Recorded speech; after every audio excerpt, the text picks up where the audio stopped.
So thank you everyone for attending this webinar today.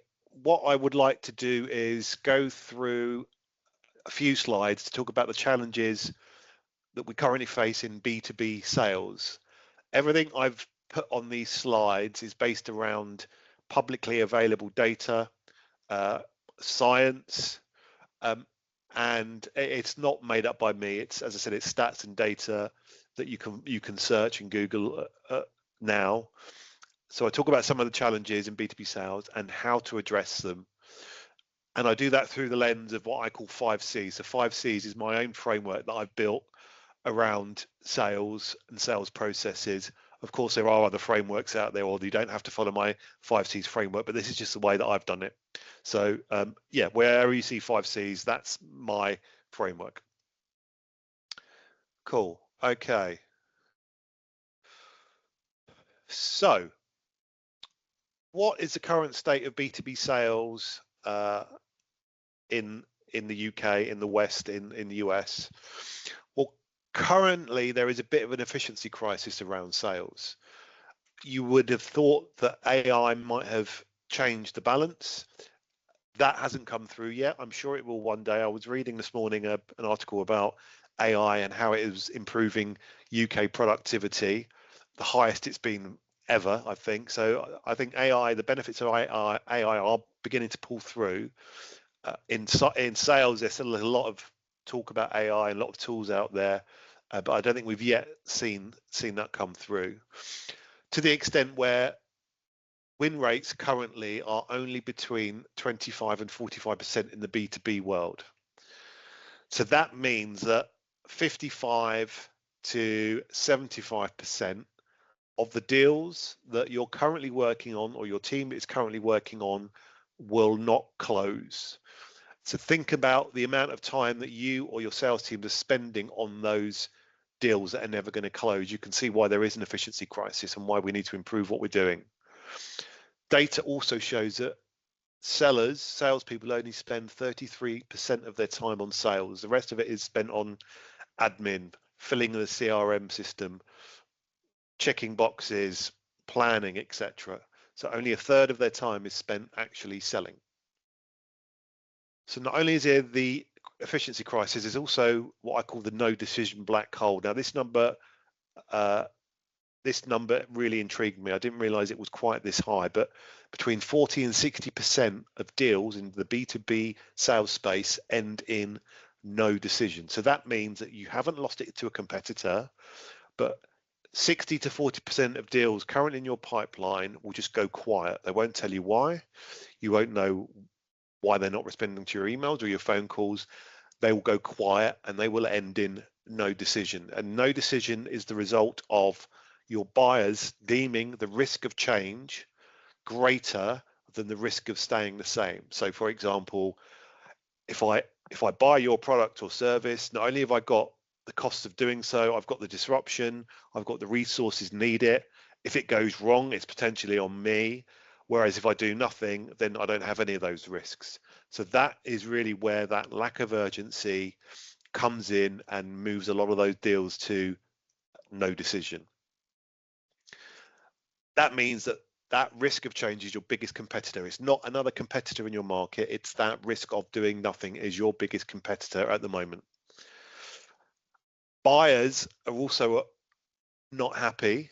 So again, this is all publicly available data, but 60% of buyers in the B2B world say that sellers fail to uncover their real business problem. If you're not uncovering the real business problem that's impacting them, their business, their careers, the success of the business, if you can't uncover that problem as a seller, you will not make a sale. No problem equals no sale. So one of the things that salespeople must do is uncover that pain, that risk that if they don't solve it will prove to be big, impactful, eventful. If you can't uncover that, and or you're trained or you're not trained to do that, then you're not going to make a sale. So people think, oh, I've got to stop saying so. People think that sales is one problem. I see this all the time. Sales wasn't sales wasn't working, so we've got rid of our sales director and brought a new guy in, or we've hired more sales people, or we've hired a new BDM. Well, that might just be a plaster covering what the real problem is. So as I said, sales is not one problem, it's 5. First problem is positioning. And do you understand the problem that your product or service solves? Do you know the right language to use? Do you know how that problem manifests itself? What are the measurements? How does it impact different personas within an organization? Lots of leads and lots of deals will fall, leads particularly, when your positioning is not clear or not tight or not right, because you'll get a load of leads in, but they'll be the wrong people. They would never wanted to buy your product or service. So unless your positioning is right and everyone's clear on what that positioning is, the likelihood of leads failing to convert is a lot higher. Have a sales strategy. Do you know who's selling what, why, to who, when? Have you got all the resources and collateral that they need to do that? Do you know at what point you need to stop, evaluate, potentially pivot? What does good look like? What does bad look like? If you don't have a focused sales strategy that's based on your positioning, then you will never succeed. 3, do you have good messaging? Are you messaging the right people? Have you got a cadence of that messaging? If you don't, then your demand generation, which is the lifeblood of any business, will fail. You need to make sure your messaging is clear. Again, that's based on the strategy, which is based on the positioning. 4, do you or your sales teams have the right sales skills to uncover those problems, to ruthlessly disqualify, to qualify, to have the right conversations, and to identify when a deal is an opportunity or a deal is never going to be an opportunity? So those skills, they need to be based on the sales strategy, who you're selling to, and the positioning and what the messaging is. So they're all tied together. So do they have the right sales skills? Do you have a process of continual improvement, of evaluating your sales teams? Do you do role play? Do you do coaching? If not, then you're going to have some problems. And finally, sales is also about account management. It's 5 times more costly to acquire a new customer than to retain a customer. If you have a lot of customer churn, the customer acquisition cost means that you'll be probably losing money on those customers. So it's best not to win them in the first place. So sales is 5 parts, as I said: positioning, strategy, demand gen, sales skills, and account management. If one of those is not right, then the whole thing falls apart.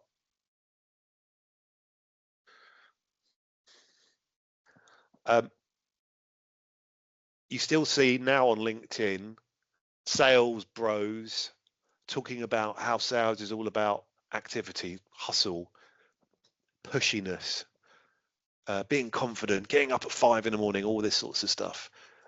Well, I completely disagree with that. I think the way to have a predictable revenue engine is to have a process, a repeatable engine that might not be particularly sexy, but it will produce predictable and repeatable results time after time. Once you have that engine running, ticking away, then you can easily scale. You can drop salespeople into that and it will grow. You can hire senior sales leaders because they will know that there's an engine to run. They just need to guide it in the right direction. I was speaking to a guy last week and he said, if your sales process is reliant on having the best in class salespeople, then that is not scalable. You want a sales engine that runs on average salespeople, because that is the reality, that you're going to have more of them in your team than you are going to have the rock stars and superstars. So you need a system and a process and an engine that's repeatable and doesn't rely on superstars or the CTO or the founder getting involved in all those sales.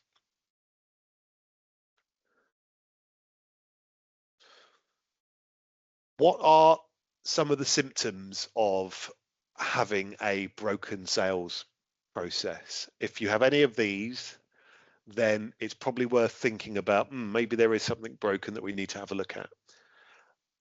Lots of activity, not translating into sales. I see this all the time. People sending hundreds of emails, hundreds of phone calls, hundreds of LinkedIn messages, but that's not getting anywhere. Their conversion rates are low, their activity levels might be high, but the numbers coming through the door are still low. Unpredictable pipeline. I mean, this is a killer for businesses around the world. This year we need to deliver X amount broken up into a quarter. That's X divided by 4. In quarter one, we've completely missed our forecast and our target. Again, that's a sign of a deeper problem around positioning, around sales skills, around qualification and disqualification. Deals that stall mid-late cycle, particularly late stage pricing objections. That's normally because either you haven't got any urgency, you're not asking the right questions,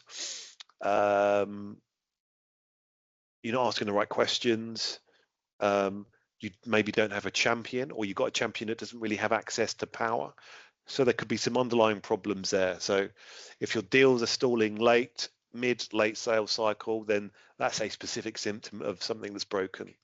Do you have a repeatable process? I see founder-led companies all the time where the founder is responsible for 75-90% of their deals coming through. Brilliant. But if he's sick for 6 months out of the business, what's going to happen? That is a bottleneck. That is a massive risk. So yeah, any of those symptoms, any of those things that you're experiencing in your business now or in your sales team probably means that you've got a bigger problem somewhere in your sales process. So I talked about the 5 parts of a sales process. We've built a process around those 5 pillars, and they're all named with C, hence the 5C's. As I said at the beginning, there are different methodologies and processes out there, but I think essentially what I'm trying to do here is on point. It's about, let's break it down into more manageable chunks, because a specific symptom might mean you've got a specific problem in one of these pillars. So first of all, the first pillar is around clarity. So that's how clear you are on your positioning as a business. Do you use the right language? Do you understand your buyer's world? Do you understand the problem that your product or service solves? Do you know how it manifests itself? Do you know how it's measured? Do you know how big of a problem it is with your target customers?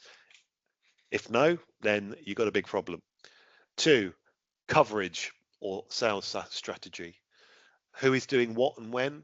How are you measuring their success or not? Where are the checkpoints in that process? If you've got a plan that just goes on forever without any checkpoints and it's broken, you're never going to know. 3, conversation or lead generation.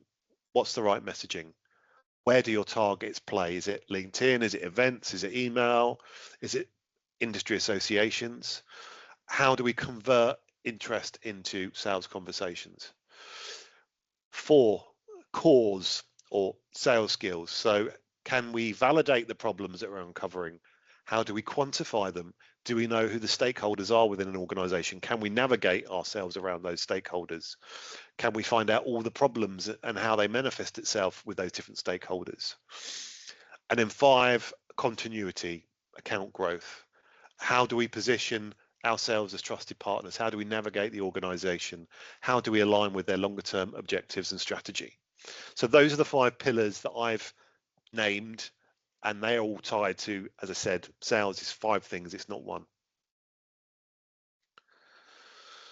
So by going through each pillar, and I recommend everyone does this at some stage, going through each pillar, asking yourself some really honest questions about each. You will understand the real problem that your buyers care about. You will know your ideal customer profile and how to best engage with them. You'll be targeting the right personas with relevance, and you will uncover the real pain measured in metrics that are easy to understand and are validated across the buying organization, and you can multi-thread through your account to minimize churn and to accelerate growth. So I'm going to go through each pillar fairly quickly. So the first one is clarity. So this is around positioning. If you cannot explain what you do and why, then no one's going to buy it. If senior people or customer-facing people in your organization don't understand your positioning and can't explain what you do and why, then you've got a big problem. So what is your buyer's world? I was working with a client last year who told me that he focused in B2B technology. He had a marketing business, and I said, okay, well, the customers you're working with, would they call themselves B2B? And he was like, oh, I don't know. So we went out and we asked, and we found out that the language that they used to explain themselves was very different to the language that he was using to market himself and to sell. So before then, he was using language, using terms, using jargon that they just did not recognize or was not relevant to them. By changing that, immediately he built some more credibility, some trust.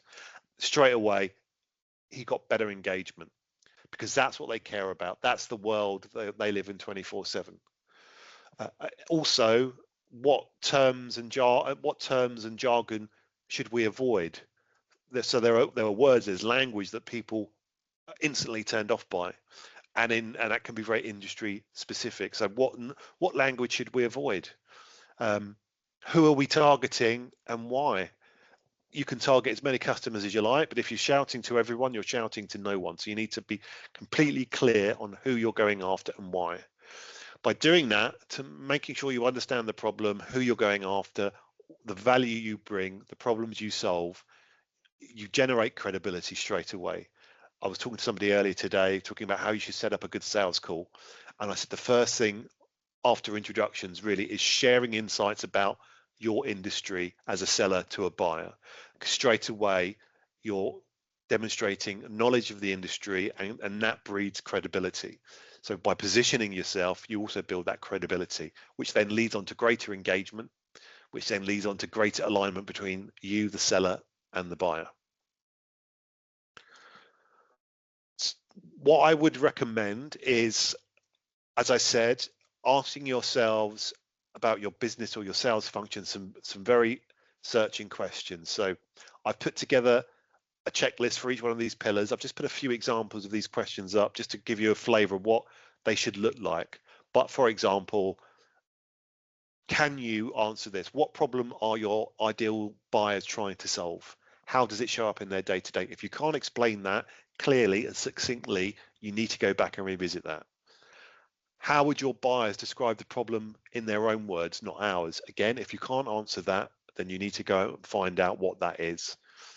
And what would your competitors say about why we might not be the right fit? Now, that's a harder one to gain, but you could when you're dealing with prospects and existing customers, you can always ask similar questions. If competitor X was going to work with you, what do you think they'd say about us? So getting a flavor of what your view of is like in the industry. So always ask these sort of questions. Coverage or sales strategy. If you're chasing the wrong buyers or the right buyers at the wrong time, then your strategy is probably wrong. So here's some food for thought. Does everybody in your team know what they are doing and why? Do they know the value of what they're doing and why? Do they have timelines around what they're doing? Who's accountable for those tasks and that activity? Do you know what activity is working or has worked in the past and what isn't? Are you evaluating what's working and what isn't? At what point are you going to pivot into a different direction if this is not working? If you can't answer those questions, then your strategy needs to be revisited. With a clear strategy, with checkpoints and milestones and pivot points, you will naturally focus on sales activity that is ultimately good for the business. You won't be wasting time on things that are never going to help you sell. It makes you more predictable. You've got a process and a plan that you're following. You know how to measure that. You can see what's working. You can see what isn't working. What do I do more of? What do I do less of? So a strategy and a plan is really important. So again, a bit like the clarity pillar we talked about earlier, which was the positioning, with the coverage or sales strategy and planning, you need to ask yourself some some honest and serious questions. For example, which customer segments or categories are our team chasing mostly, and more importantly, why? What data do we have to support that segmentation? Is it gut feel? Is it hope? Is it because you worked with one of them once and you thought you just repeat it? No, you need to test it with objective data. What type of accounts will bring in the most revenue and why? Is it size? Is it culture of the business? Is it what they do? Is it how you serve them? You don't want to waste your time on 100 small customers. You want to focus on those that are going to bring you the most revenue. And at what point do we as a sales organization stop and evaluate the progress or not of the sales function and adapt accordingly? So those are 3 example questions of what you should be asking yourself about your sales strategy and plan. The third pillar, conversation, demand generation. Are you spraying and praying? Now, this is a term I first heard many years ago and it made me laugh, and I still see it every day of the week. Just throwing whatever you can on the wall, hoping something sticks. What insights are you sharing to educate your buyers? So you want to make sure what you do is relevant. You don't want to turn off. You want to add value in every conversation, in every engagement, every message. You want to start conversations. You don't want to bombard with sales or book this meeting or we're brilliant. It's really about starting those conversations. So for example, is your messaging and your outreach relevant? I see this every day on LinkedIn. I'm sure you do. Messages, emails, completely irrelevant to what I do. Why are you sending them? It straight away it turns me off. I look at the name of the company. I think, well, you don't know what you're doing. I don't want to speak to you. Are you wasting your time on the wrong audience? Are you spending time trying to get in front of big accounts that will never convert? How do you know? What's the plan? Do you have a proven cadence of messaging? So, funnily enough, I saw something on LinkedIn just now, and I can't remember the exact numbers, but it was something like 80% or 90% of cold outreach only works on the 5th or 6th touch point. And now 80% of salespeople give up after 4 touch points. That is so true. You do need that cadence. If you're sending an email or a phone call or a LinkedIn message once and give up, you're never going to get anywhere. You need to have that cadence, and you need to make sure that on day one, when you send your LinkedIn engagement connection request, that it's valuable, it's clear, it's showing that you could bring them value. When you follow up an email on day 3, again, it's going to be sharing insights, demonstrating your credibility, telling them something they might not know. Day 5, follow up on LinkedIn, again, sharing a point of view, a story, something that's relevant to them, etc. Without that cadence plan, it's ad hoc, it's messy, you don't know why it's succeeding, you don't know why it's failing. Do you stand out? Who are your competitors? What are they doing? How do you differentiate yourself? Is that coming through on your messaging? Are you generating good leads? Is your lead pipeline full of crap? And are you giving up, as I said, after 2 or 3 outreach steps? If you answer those questions, if you have good demand gen conversation strategy in place, you will get greater engagement with your targets and your prospects. You get better leads, and that will translate into more meetings and more sales calls. Again, you need to be asking yourself some serious questions and honest questions about your demand gen conversation processes. So, for example, what insight, stat, or trend do you have, or do you know, that would stop your buyer mid-scroll in an email? So the first line on an email, is it, "Hi, my name's Matt, how are you doing? Thank you for reading my email." Or is it, "You've got a problem in your business. I know this because I work in this space. It's XYZ. Do you want to read further?" Straight away, straight to the point. What is a problem or issue that's relevant to the reader? Why should they care, and why should they care now, not next quarter? So building in that urgency in those conversations. Did you know that you've got a problem now? But did you also know if you don't fix it, next year it'll be a bigger problem, year after it'll be a bigger problem, etc. So you're injecting that urgency. And are your meetings triggering conversations, or they are begging for a meeting? Again, I see this all the time. "Hi, Matt, blah, blah, blah. Do you want to have a call?" Not particularly. The best ones are, "Hi, Matt, blah, blah, blah. What do you think?" And if it's relevant, if it's about sales and the science of sales, great, I'll engage all day long. If it's about something completely irrelevant, delete, move on. So, cores or sales skills. Are your salespeople, sellers, you as a founder or you as somebody involved in sales, are you focusing on the product and not the problem it solves? Because if you are, and you're focusing on the product and not the problem, you're gonna end in no deal. I was talking to somebody this morning about this very problem. It's particularly predominant in tech, where people are really excited to talk about the product that they have, that all the great features. Look, it does this, it does that. Oh, isn't it fantastic? Sellers need to stop doing that. You need to forget about your product. You need to diagnose the problem. You need to find out whether that problem exists in that prospect, how big of a problem it is, how you can help move the needle so it's higher in their list of priorities, and then show how your product or service solves those particular problems. To do that, you need to ask clever questions to uncover those real pain points, and they don't want to be surface level. So an average salesperson will uncover a problem and they will anchor their conversation to that problem. So for example, I used to be involved in selling ordering and invoicing software. The salespeople used to sell that on the number of hours that our solution could save. So it'd be a very simple conversation. How many orders and invoices, transactions do you do per week? Right, if you do 1,000, we can save you 1,000 hours or 100 hours, whatever it might be. That was the surface level problem. What we taught our salespeople to do was dig deeper. And what we got was eventually that manual process could ultimately lead to a lost customer, because their invoice would be wrong. They couldn't pay the invoice. They would go on block and they would go to a competitor. So we've gone from an annoyance, a nice to have of, yeah, it'd be great if we could save those hours, to if you don't make a change, you're going to lose a customer. You're at the risk of losing a customer now, next year, the year after, and the year after.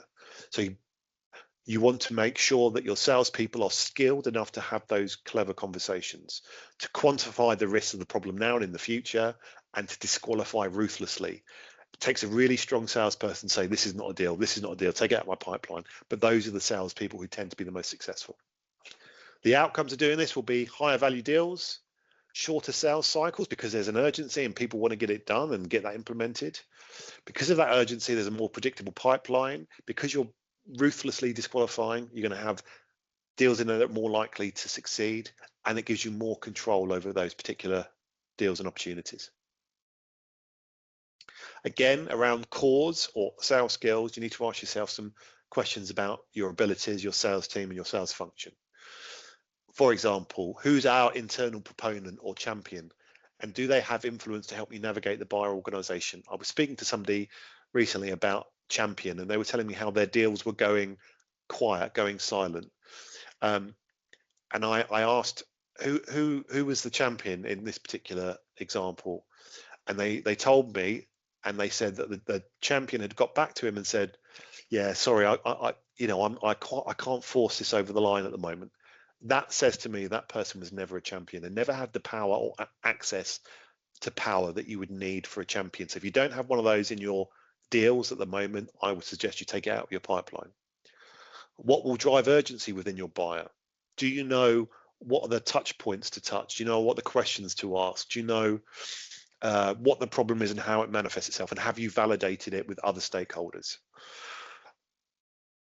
And do we know the process of making B2B buying decision? Seems like a very obvious question, but typically it's between 8 people and 14 people in a B2B buying decision. So many people stop at 1 or 2. If you stop at 1 or 2, you're relying on those 2 people to sell internally for you.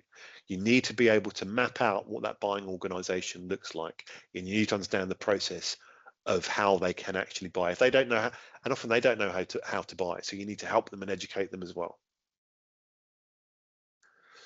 And then finally, the final pillar is continuity or account management. So closing the deal is just the beginning. See this all the time. Sales teams congratulate themselves, ring the bell, whatever they might do when they actually close a deal. But that is just the beginning. I think, as I said at the beginning of these slides, it costs 5 times more to acquire than retain a customer. So if you're signing up customers and they're churning in year 1, then you're losing money on those customers. It's best not to win those. You need to make sure you're winning the right deals, but also once you've won them, that you're holding their hand and you're helping them achieve their objectives. So good account management is positioning yourself or repositioning yourself as a trusted advisor. You want to be able to identify their strategic objectives and how you can help them achieve those strategic objectives. You need to widen your advocate base. I was speaking to somebody the other week and they were telling me about how they had a deal and it went quiet because they had a couple of key people involved who left the business. Well, again, that shows me that they hadn't really spread their advocate base within that organization. One of the first things you need to do is make sure you get introduced to all the people who may be impacted by your solution, the problem your solution solves, so you get a greater advocacy base. So if there is some churn within that organization, you still have a quorum of people who they're going to be there to support you. If you can do that, what are the outcomes? Well, greater revenue. You can charge more. If you understand the value in more detail, you can charge more. If the customer sees the value more, they're more willing to pay. There'd be less churn, so you're going to have longer lifetime values of those customers. And as I said, it helps position you as a trusted advisor. Ask yourself on your sales function some questions around your account manager. For example, what problems are our customers facing right now, not 6 months ago? This is what I see all the time. A sales team will sell something and they'll anchor themselves to that particular moment in time. They won't have those strategic conversations to see what their problems are now, not 6 months ago. Who else within the buyer feels the value of our product or service? Can your champion, can your contact help you land and expand and speak and get those other advocates? And this is a really important one. If procurement challenged your renewal, what is your proof of value? Because what could happen is your champion leaves the business, maybe your champions leave the business, it gets slapped onto procurement's desk. They're just seeing a number.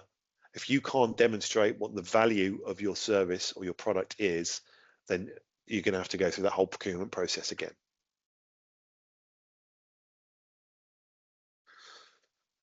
So that's the end of walking through my 5C framework and the pillars that they're aligned to. I suspect that people watching this will think straight away, wow, that sounds like a huge amount of work. Well, how we do it at the Selling Collective is we try and make it as simple and as easy for you as possible. So how the process works is, for us, we run a diagnostic. It only requires a couple of hours of a founder, a sales leader, a senior person with that organization who knows about the sales process. We do some interviews, we collate some information, we ask for some data, we speak to maybe you and some salespeople, and we put together a report that clearly shows 5 things that need to be changed. Once you have that audit, once you know where the issues are, it's about okay, well, let's make sure, for example, if it's around positioning, make sure our positioning is correct, our clarity, make sure our strategy is correct, coverage. Step 3 is around messaging, so conversation and cause skills. Is your messaging right? What does the audit say around that messaging? Is your pipeline predictable? How good are you a sales team at qualifying? What's your coaching and your feedback loop like? And then step 4, it's around continuity. So as I said, how we do it in the Sales Collective is step 1 is that diagnostic. We would need a few hours of your time to pull together that report. We would then give you that report that would have a 30, 60 and 90-day action plan, which you are more than welcome to take, ignore, take and engage with somebody else, or work with us to try and implement that 30, 60, 90-day roadmap. The point of this is yes, there is a lot that potentially needs to be done, but the report, the audit will pull out 5 key recommendations, and the 30, 60, 90-day plan will be how can we implement those as easily and as quickly as we can to get the biggest bang for our buck. So on that topic, I'm going to show you what our health check audit is about. This is the first stage of what we do.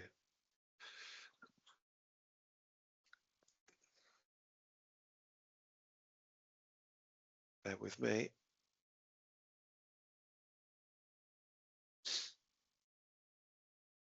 You still there, John?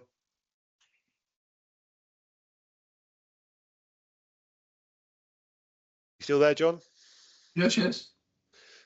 Okay, all right. So I'm just going to share my audit report. Hopefully you can see that. So I talked about just now the process of how you get from, okay, we think we might have some challenges or issues with our sales process, and step one is, okay, what are those? What do they look like? We run these health check reports, or predictable revenue health check as we call them, and this is an illustrative sample of what that report would look like. I would need a couple of hours of your time. I would ask you a load of questions, and the report would look something like this. Now, this is a made-up hypothetical company called CloudGuard, but a lot of the information here is based on real-world examples that I've worked on. So the first thing is, I will tell you what your single biggest risk is in your business. What I see quite often is around clarity or positioning, i.e. you are selling a platform when you should be selling compliance. So this was based on a client I worked with, and they had a solution that was really about making sure their customers were compliant, ISO compliance. But they weren't selling it like that. They were selling it as a platform. It does this, it does that, isn't it great? Instead of, if you don't do this, then there's a chance you might not be compliant. If you're not compliant, that might risk your business with some of your customers. So in our report, the first thing we do is pull out the headline. Okay, what's the thing you need to change immediately? And it was around positioning. And then we talk about what's the revenue impact if you don't make that change. So this example was 1.2 million of committed pipeline is currently at risk. Now, this is a made up number, but essentially it's the same. It's based on reality, is that because of their incorrect positioning, they were putting deals into their pipeline that they had no real reason to put in their pipeline, which meant they had 1.2 million in there that was never going to close. This goes back to sales is 5 things, not 1. So you would think that that leaky pipeline is due to sales skills. Well, actually, you can actually trace it back to poor positioning. And then in the report, we then have a traffic light signal around those 5 pillars, excuse me. So in this hypothetical example, clarity and positioning, well, this client, their ICP, their ideal customer profile is too broad, which means they're going to be pulling in loads of leads that will never close. Consistency around process, well, they don't have a playbook. Every salesperson is doing their own thing, which is damaging their credibility. Capability, how do they unqualify and find leads? So in this hypothetical example, the sellers are great at technical demos, but reluctant to ask about budget or timing. And this is something I see all the time, particularly in technical sales. They want to show the technology, they love the technology, but they're reluctant. They don't have the confidence to ask some real searching budget or commercial questions. Conversion pipeline, it's bloated with ghost revenue. There are deals in there that are never going to convert. Again, this could be one of many reasons. And then coaching. Again, in this hypothetical example, there's no call recording, there's no review of calls. The sales leader is too busy closing to listen to the rep calls. This could be a symptom of 1, 2, 3, 4, 5, many different problems. But the whole purpose of this audit is really to show quickly and in a priority order what needs to be solved quickly. In our report, we then talk about your 3 immediate actions. So 1, positioning, change your positioning. Currently, you're positioning yourself as a nice to have. You need to position yourself as a must have. Do this now. Change the first slide of your deck. Delete some wording. Change some of the wording. Second recommendation, lead generation. So in this hypothetical example, based on real clients, they were telling me that their competitors had holes in their product that they didn't. They could solve problems that their competitor couldn't. So my second recommendation was, right, go after those businesses. You can find out who is running Financial Whiz 2000. Let's go after them. And we don't want to spill dirt. We don't want to point fingers, but we want to allude to the fact that perhaps by using that solution, you're missing out on some value that our solution can bring. And then third recommendation was clean your pipeline. I see this all the time. Pipeline full of crap deals that are never going to close. So my recommendation was to this particular client, any deal that's been in proposal stage for more than 45 days without CFO contact, you need to move that back to nurture. And then it's okay, well, if you implement some of the things, what can the outcomes look like? So again, these are hypothetical, but in real life, they're based on data and facts. In this hypothetical, if they implement these changes, they can reduce their sales cycle, they can increase their meeting reply rate, they can increase their win rate, they can improve their forecast accuracy, and they can de-risk some of their pipelines. So by pulling together the report, we can say that this is where you are now, but this is where you could be in the future. Often there's a mind shift that needs to be changed. I often hear technical founders say, I don't like sales. I don't want to do sales.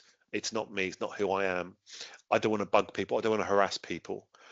Well, if you're doing it right and you're showing value and you can deliver value, then you're giving them value. You're providing them value. You're not being annoying. You're trying to help them solve a problem. So, and then finally, a conclusion. Your next 3 steps are today, tomorrow, this week. So that gives you a clear view of where you are and where you could get to. And as I said, how we would do it is up to you. If you wanted to work with us, we could do a 30, 60, 90-day plan on how to implement that, or you could take your report and go and work with somebody else, entirely up to you. So that is the end of my slides. Any questions, gentlemen? So first of all, I'd like to say thank you very much for all that, Matt. It was very, very comprehensive. And as the presentation unfolded, all my questions, I'm afraid you've answered them as they rolled out. So thanks very much for that. I'm keen to know really about what happens next. If people want to get a hold of you, can they come to you by a message or by email? And are you happy to talk to them more specifically about what it is that they're at? Because when I was looking at that, I kept saying, what does that mean exactly for me? For example, the positioning, I don't think I've got that right looking at what you've had to say. So I would like to talk to you about that. And I wonder whether or not that's acceptable. And secondly, as it rolled out, the things that I was really surprised at really was your attitude towards this bloated pipeline, because I think it must be quite courageous for a lot of people, but to crush those deals which aren't going to happen seems to me to be a really, really good thing, because you're going to free up your time, energy, passion to the ones that you can bring home. So never mind that £2 million pipeline where half of it's not going to work. Let's get to the numbers that will work and let's concentrate on them. So thank you very much. And I'm really, really pleased that you've recorded this for us, because I'm going to be watching this about 4 or 5 times, I'm sure, so I can grasp most of it. Thanks again. Okay. Thanks, John. So yeah, I think there was 2 questions there. Let me answer the first one. The process, if I would strongly recommend people to follow, is firstly, ask some of those questions of yourself and of your business. The ones where I think I have 3 questions per pillar. You need to be asking yourself those questions. And if you don't have good answers to those, and it probably means there's a problem somewhere in your sales process that needs fixing. And And at that point, yes, please reach out to me. Let's have a conversation. Do it via LinkedIn, email, even through you, John, however they want to do it. And then, as I said, we can have that. We can do that audit. And if you come through this, then I will make sure that we do that process at a discounted rate.